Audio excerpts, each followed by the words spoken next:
The letter did not look like eviction. That was the first trick.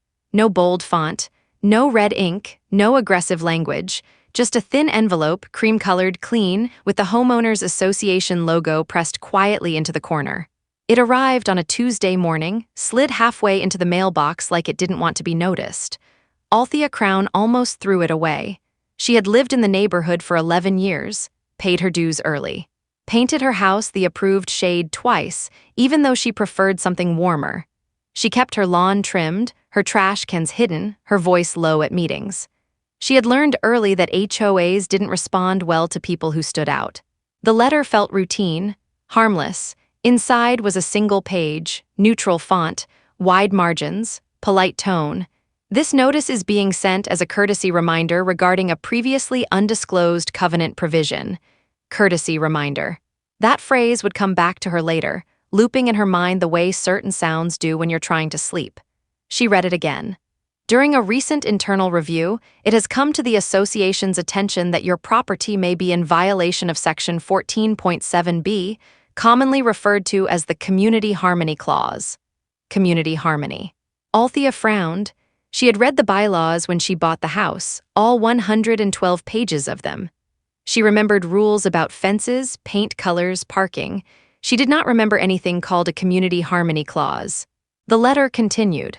This clause allows the association to take corrective action when a property, resident, or activity is determined to negatively impact the cohesion, reputation, or market stability of the community.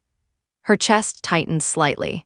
No violation listed, no date, no specific action cited, just impact. At this time, no immediate fine is being issued. However, continued review is underway. Continued review. Althia set the letter down on the kitchen table and stared at it longer than she meant to. The room was quiet. Morning light hit the counters just right. Everything looked normal. That's how it always starts, she thought. Normal. She folded the letter neatly and slid it into a folder labeled HOA. The folder was thin. It always had been. For now. If you believe HOA power can go too far, subscribe now.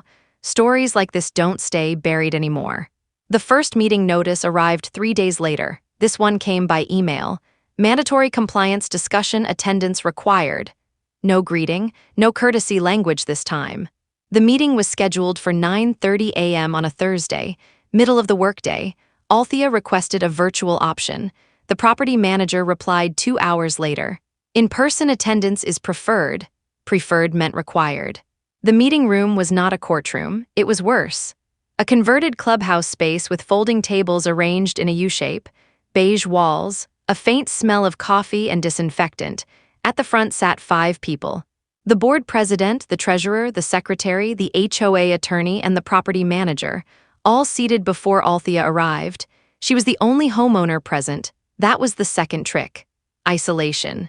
Mrs. Crown, the board president said, smiling politely, "Thank you for coming." He gestured to a chair placed alone at the open end of the U she sat.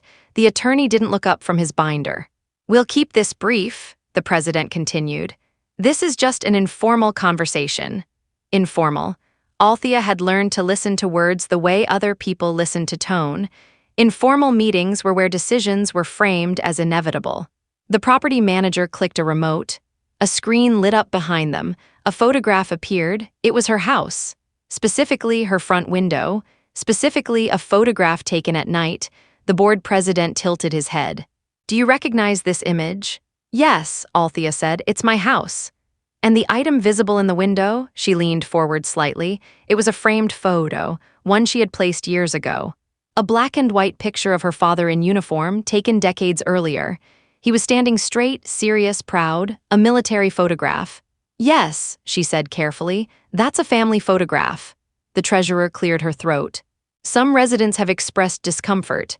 "With a photograph?" Althia asked. The attorney finally looked up. "Mrs. Crown," he said calmly, "the issue is not the photograph itself, it's the effect." Effect. The word landed heavy. "The Community Harmony Clause," he continued, tapping his binder, "allows the association discretion when a visual element may be interpreted as political, militaristic, or socially provocative." Althia blinked. "It's my father." The secretary avoided her eyes. The board president smiled again. "We're not questioning your intentions." That was the third trick. Intentions don't matter, impact does. You're saying my father's photo violates the HOA rules? Althia asked. We're saying, the attorney replied, that its display may be perceived as disruptive. Disruptive. The word sat there undefined. Has anyone complained? She asked. The president folded his hands. Complaints are confidential. Can I see the clause? Althia asked. The attorney slid a printed page across the table. Section 14.7b. She read it twice. The language was vague by design. No definitions, no standards, just authority. This clause wasn't disclosed at closing, she said quietly. The property manager shook her head. It was included in the master declaration addendum. I never received that, Althia said. The attorney shrugged slightly. It was recorded with the county. Recorded, another trick. If it exists somewhere, they act like you agreed to it. We're asking you to remove the item, the president said. Voluntarily? And if I don't? Althia asked. A pause, the attorney spoke. Then the association may escalate enforcement. Escalate? Althia felt it then. Not fear, not anger. Pressure, the kind that doesn't bruise but reshapes you. She nodded slowly. I'd like time to review this. Of course, the president said quickly. This isn't punitive. But the meeting was already over. She left with no paperwork. No written demand, no timeline, just the photograph burned into her mind. That night, Althia stood in her living room and looked at the framed picture. Her father's eyes stared back, steady and calm. She had survived harder rooms than that clubhouse. She had led teams where mistakes cost lives. She had navigated systems that collapsed under pressure. But this was different. This wasn't about rules. It was about control disguised as concern. She took a photo of the window with her phone, then another, then one more, closer. Instinct, not emotion. She emailed the property manager. Please confirm in writing what specific action is required and under which clause. The reply came the next morning. We are still reviewing. That was when the second letter arrived. This one did not say courtesy. This one said notice of noncompliance. And this time it mentioned eviction. The second notice arrived by certified mail. That detail mattered. Certified meant traceable. It meant deliberate. It meant someone wanted proof that Althia Crown had received it, opened it, understood it. Someone wanted a paper trail that could not be denied later. She signed for it at the door, pen scratching against the plastic screen while the mail carrier avoided her eyes. The envelope was thicker this time. Official.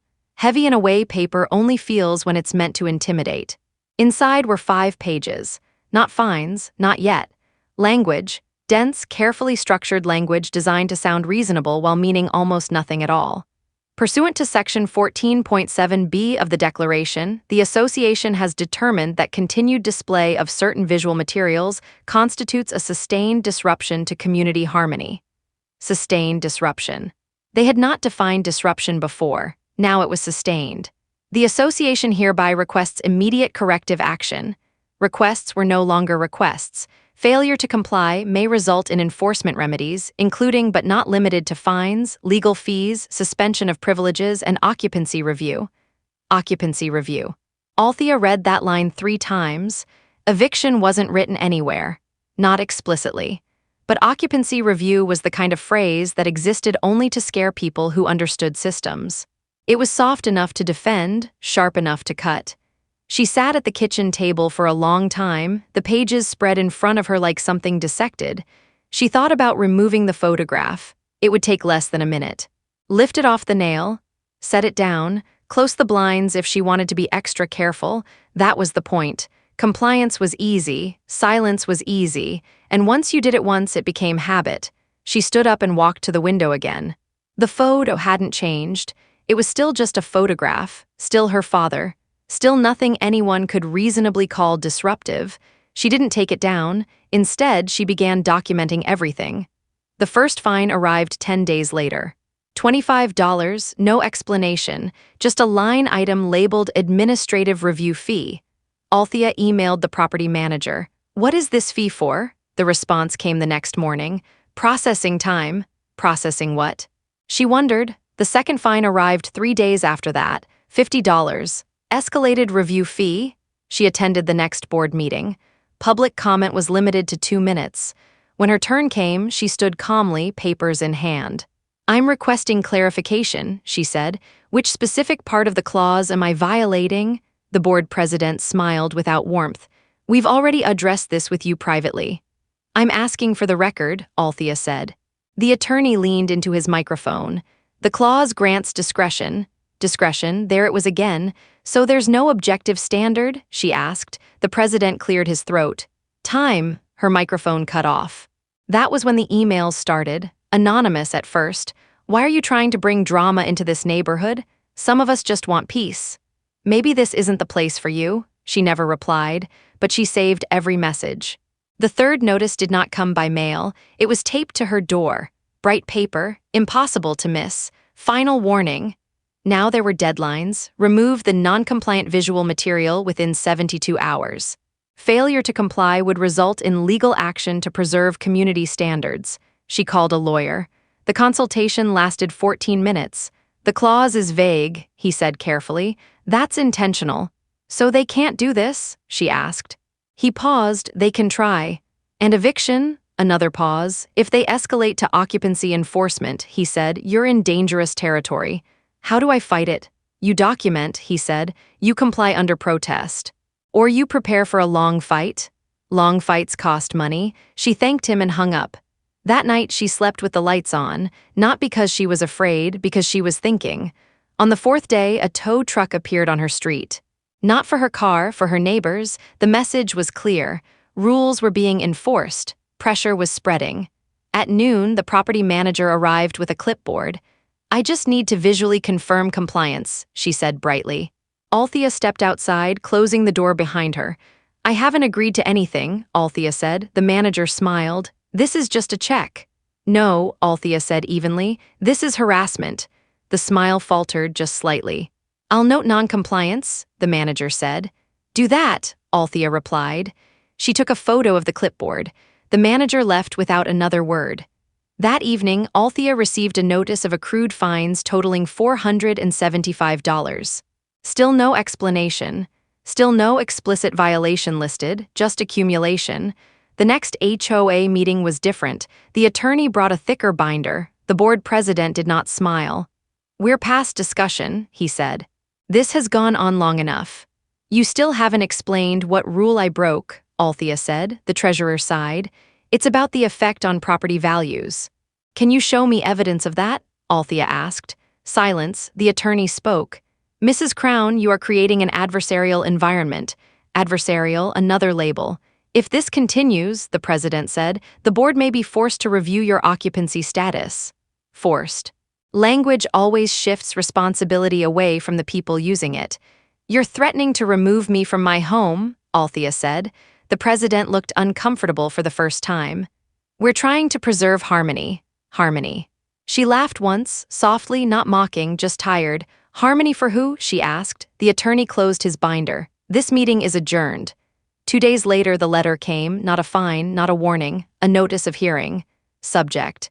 Occupancy review and enforcement action. Althia read it standing at the counter, her hand steady, her breath slow. They were moving fast now. Too fast. That was a mistake. Because pressure makes people sloppy. And sloppy systems leave trails. She opened her laptop and began pulling records. Board member emails from public archives, management contracts, meeting minutes. She noticed something strange. The same attorney representing the HOA appeared on filings for the management company. And the management company shared an address with a shell LLC. She followed it. The LLC led to another and another. Patterns began to form, not proof yet, but direction. She copied everything into a folder labeled 14.7b. Then she did something she had not done in years. She reached out, not to a lawyer, to an agency. The email was short, clear, documented. Hello, she wrote. I believe my HOA is using a vague clause to target and remove me from my home. I have documentation. She attached the photos, the notices, the fines. She hit send. Outside, her house looked the same as it always had. Inside, something had shifted. The HOA thought the clause made them untouchable. They were about to learn the difference between authority and exposure. And the hearing date was already set. The hearing notice was printed on letterhead thicker than anything she had received before. That mattered too. Thick paper signaled seriousness, authority, finality. It was designed to feel heavier than the homeowner holding it, like the outcome had already been decided and the paper was just a formality.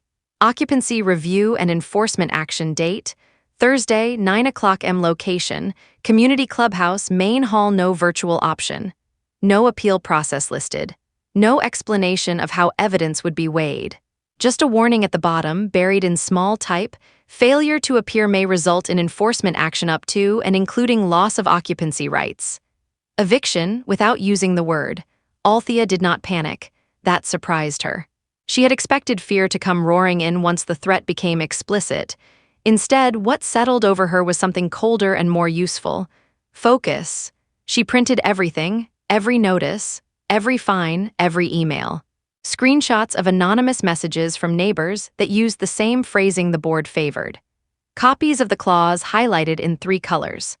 Public records showing the overlapping addresses she had traced late one night, following instincts she had trusted long before this neighborhood existed.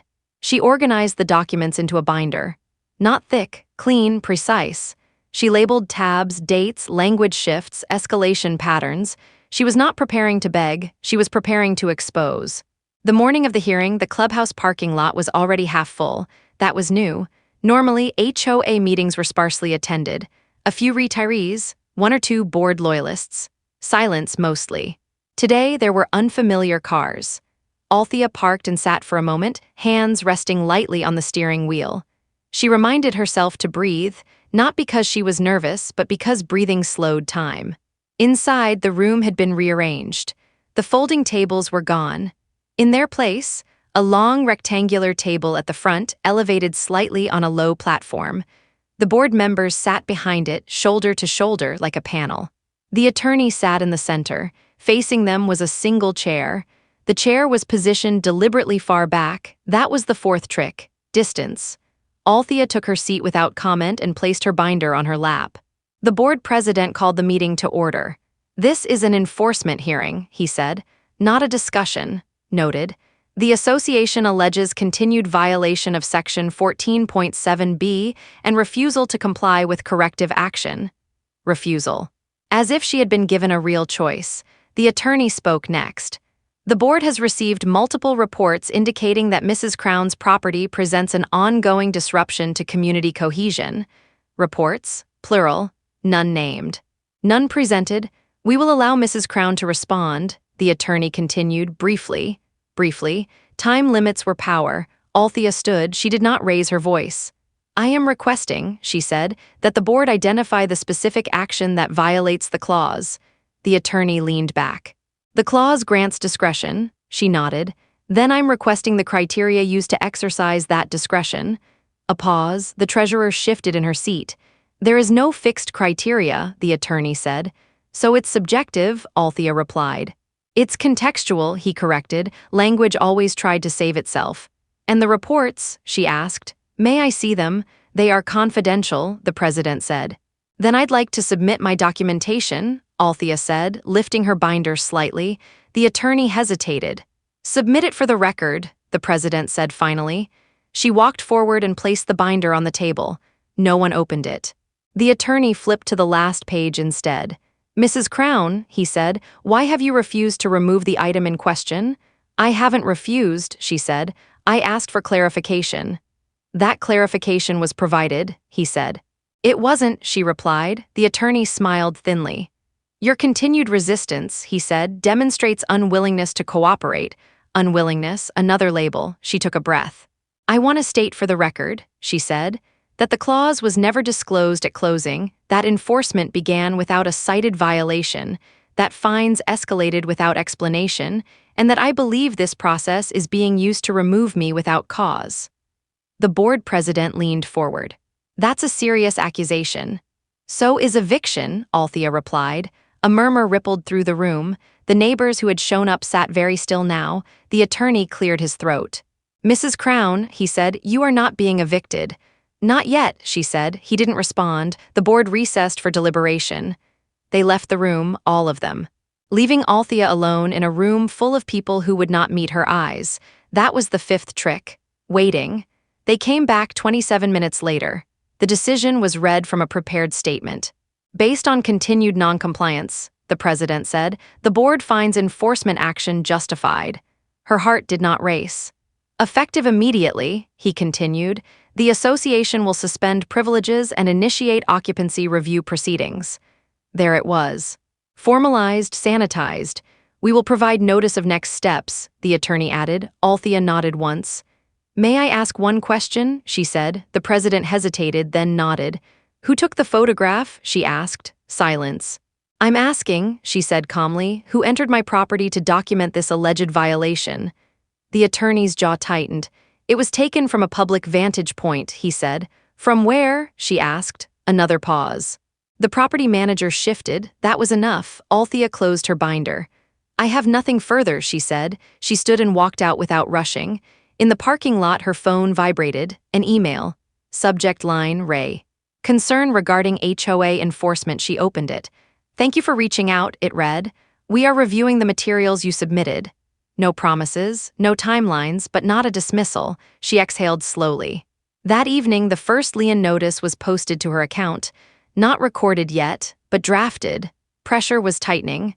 The HOA moved fast when it thought no one was watching. What they didn't know was that someone else had started pulling records too. The next morning, Althia received a call, a number she didn't recognize. She answered. Mrs. Crown, a woman said, this is Maribel Stonewright. I'm with the State Housing Compliance Division. Althia closed her eyes for just a moment. Yes, she said. We've reviewed your documentation, Maribel continued. And we have questions. That was when Althia finally allowed herself a small, controlled smile, because questions meant interest, and interest meant scrutiny. And scrutiny was the one thing the HOA had not planned for. The hearing was over. The real process was just beginning. Continue Part 4. When they realized someone was watching, Maribel Stonewright did not sound impressed on the phone. That mattered. People who were impressed tended to soften. They used words like concerning and unfortunate. Maribel's voice stayed flat, procedural, focused. The tone of someone who had seen this pattern before and knew exactly where it usually ended. We're going to need originals, she said. Not copies, not summaries. You'll have them, Althia replied. We're also going to need access, Maribel continued. Emails, internal communications, enforcement logs.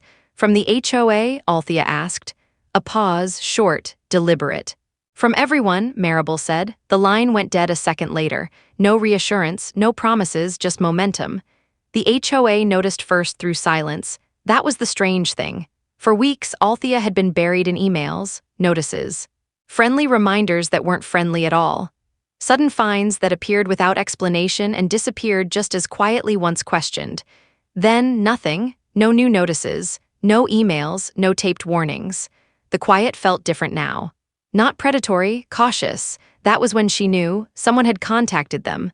The property manager's tone changed first. When Althia requested her account ledger again, the reply came within minutes. Of course, the email read. Happy to provide transparency. Transparency, a word that never appeared unless someone was nervous. The ledger arrived as a PDF. Althia opened it and began comparing it to her records. That was when she saw it. Entries labeled legal review fee that did not correspond to any communications sent to her. Charges approved on dates when no meetings were held. Fines doubled retroactively, then partially reversed without explanation. And one line item that made her stop scrolling. External compliance consultation. The charge was not small, and it wasn't billed to her account alone. It was spread across several homeowners. She cross-referenced the dates. Every homeowner charged had one thing in common. They had challenged the board. 2 days later, Maribel emailed again. Subject, site visit, no greeting, no pleasantries, just a date and time, and a note at the bottom. Please do not alert the association. Althia didn't need to be told twice. The investigators arrived on a Wednesday morning, not marked vehicles, no uniforms. Just 2 people with clipboards and a third with a tablet walking through the neighborhood like prospective buyers. They stopped at her house last. Maribel stood on the sidewalk and looked at the window. That's it? She asked. Yes, Althia said. Maribel nodded slowly. No signage, no messaging, no illumination, she said, just a photograph. Yes. Maribel turned slightly, scanning the street. Do you know where the photo was taken from? She asked. No, Althea said. They wouldn't say. Maribel stepped off the sidewalk and walked across the street, stopping near a utility pole. She raised her phone and took a picture, then another, then she frowned. That angle doesn't work, she said. She walked further down the block. Still no. Finally, she crossed onto the neighbor's lawn.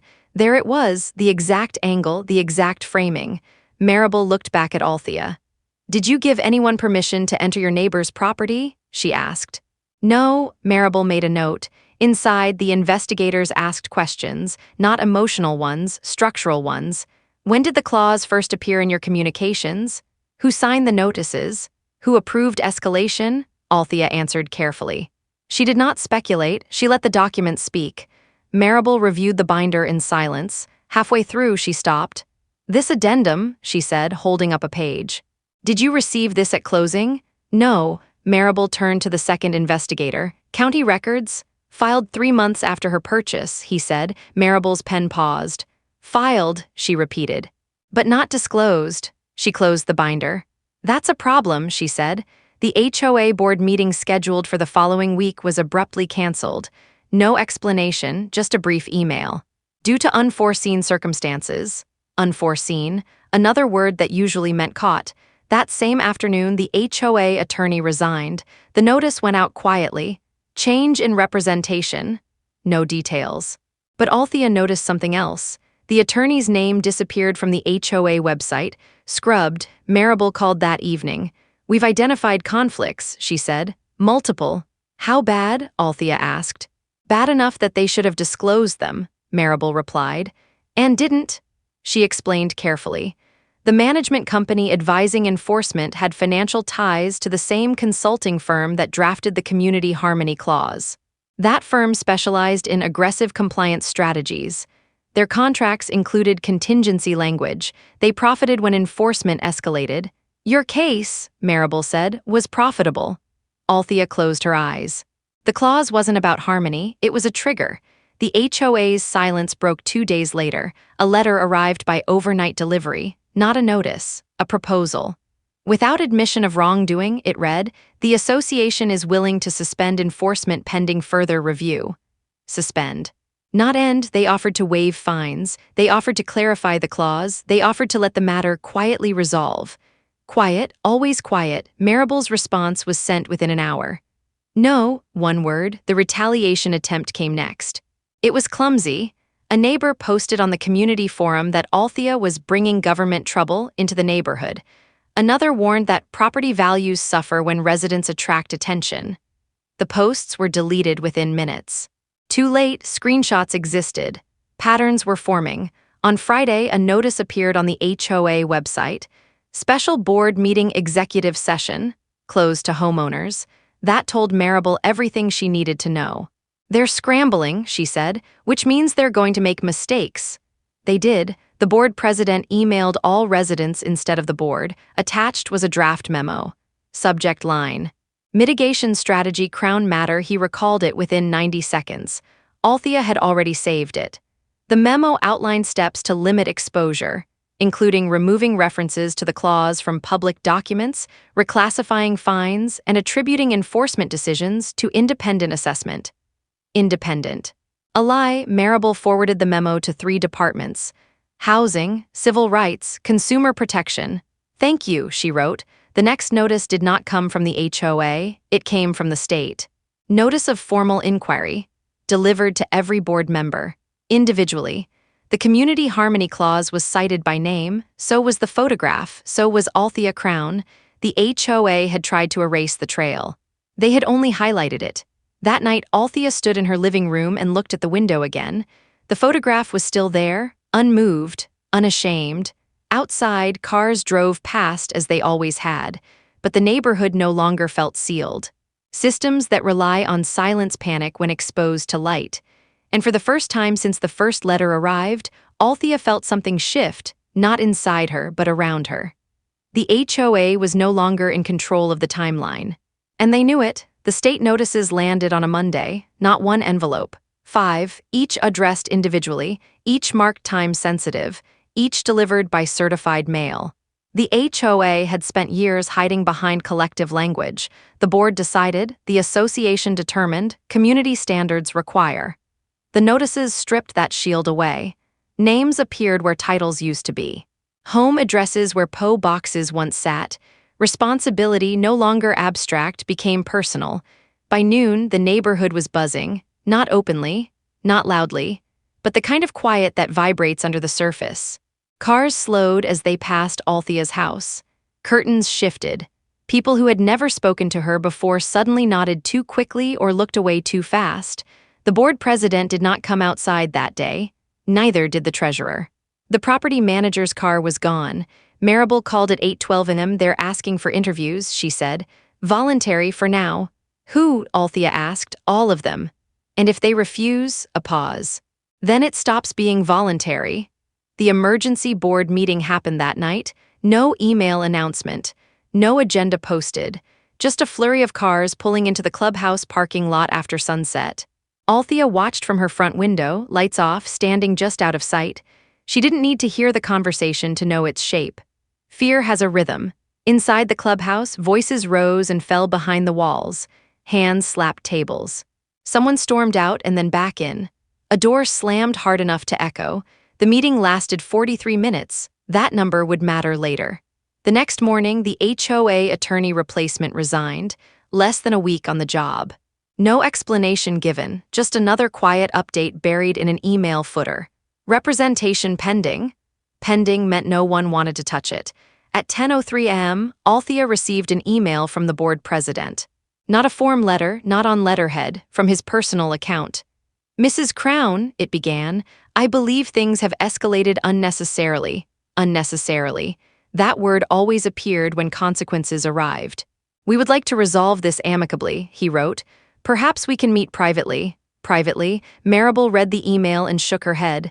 Do not respond, she said, and do not meet. What happens next? Althia asked. Maribel leaned back. Now we see who tells the truth when it costs them something. The interviews began on Wednesday. One by one, board members were called into separate rooms, no group statements allowed, no shared counsel. Just questions, simple ones. Who drafted the clause? When was it first enforced? Who approved escalation? The treasurer cried. The secretary claimed she didn't understand the language.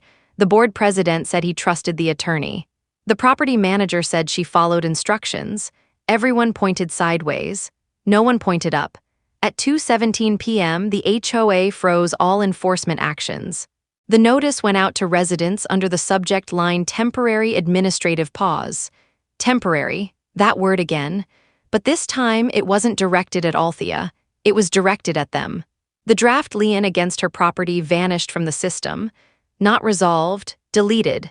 That mattered more. Deletion meant concealment. Concealment meant awareness of wrongdoing. Maribel smiled when she saw it. They're trying to clean a crime scene, she said. The whistleblower came forward that night. Not to Althia, to the state. A former assistant property manager. She brought emails, internal chat logs. Templates labeled Pressure Sequence A and Pressure Sequence B, each one outlined escalation steps. Notice, fine, isolation, community pressure, legal threat. Eviction sat at the end like a quiet threat no one was supposed to say out loud.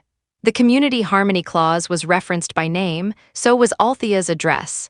The board president resigned the next morning. The email was brief, due to personal reasons. By noon, the treasurer followed. By evening, the secretary locked her social media accounts. The HOA website went offline for maintenance. Too late, copies existed. A special notice from the state arrived that Friday. This one was public. Notice of findings, preliminary, it cited patterns. Selective enforcement, undisclosed financial incentives, targeting under vague authority. The clause was described as functionally unlimited. That phrase carried weight. Unlimited power was not power, it was abuse. Neighbors began stopping Althia on the sidewalk. Quiet apologies, awkward admissions. I didn't know, they said. I was scared, they said. She nodded, she didn't argue. Fear explained behavior. It didn't excuse it. The HOA sent one final message, a mass email. We regret any distress caused. Regret, not responsibility. They announced the clause would be retired. Retired, not removed. Language still trying to save itself. Maribel replied publicly, "This matter is not resolved." One sentence. Clear. The last board member standing requested mediation. The state declined. Public interest requires transparency. The phrase echoed, public interest. That was the difference now. This was no longer about one homeowner. It was about a system that assumed silence. That evening, Althia took the photograph down. Not because they asked, not because they won, but because she chose to. She cleaned the glass carefully and placed it back in its frame. Then she set it on the shelf inside her home, facing the room, where it belonged. Outside, the HOA's authority was collapsing in real time. Inside, Althia felt something unfamiliar and steady. Not relief, not victory, control. The kind that doesn't need permission. And somewhere behind closed doors, the board realized the worst part wasn't the investigation. It was that they no longer decided what happened next. The final notice did not arrive at Althia's house. It arrived at the HOA's registered office. That mattered more. It meant the state was no longer asking questions. It was issuing conclusions. The document was titled Final Determination and Enforcement Order, 12 pages. No padding, no soft language.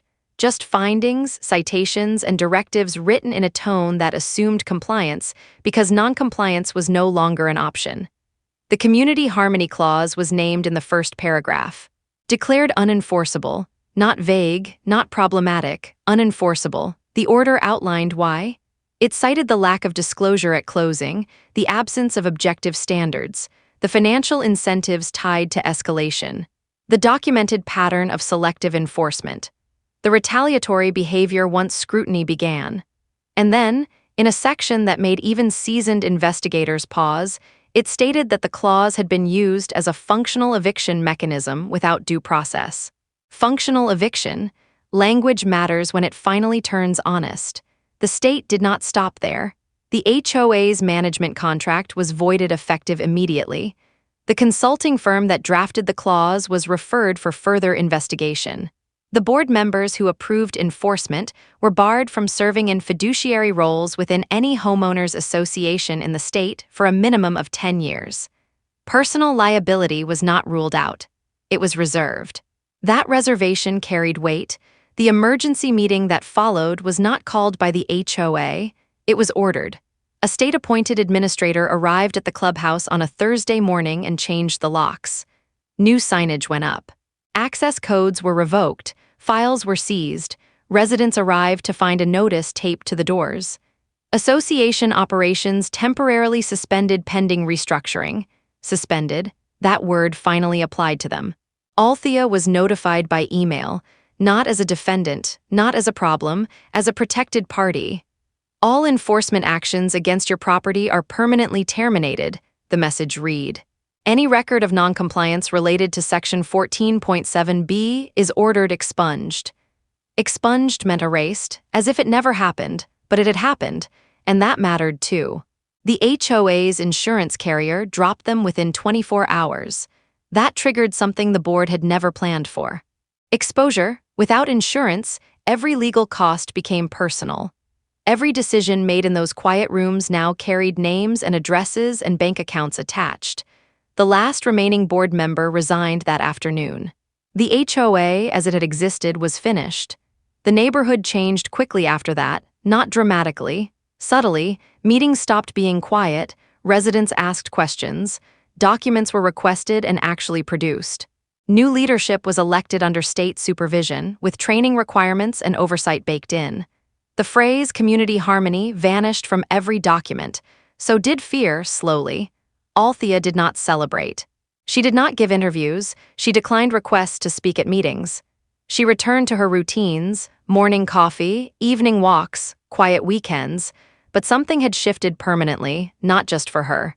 For the system that had underestimated her. Weeks later, Maribel visited one last time, not as an investigator, as a person closing a file. "They'll study this case," Maribel said, standing in the living room. "It's already being circulated." Althia nodded. "Your documentation was clean," Maribel continued. "That's why it worked." "It wasn't about winning," Althia said. Maribel smiled slightly. "It rarely is." She paused at the window.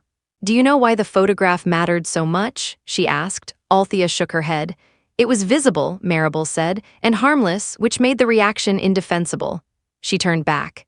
They needed something small enough to justify escalation without explanation, something they could call impact instead of harm.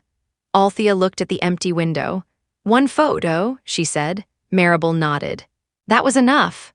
The file closed officially 3 days later. The HOA's authority to enforce discretionary clauses was revoked statewide pending review. Other associations quietly removed similar language from their documents. No announcements, no apologies, just changes made in silence. The same silence they once relied on. On a Sunday afternoon, Althia sat at her table and opened the notebook she had kept throughout the ordeal. Not a journal, a log.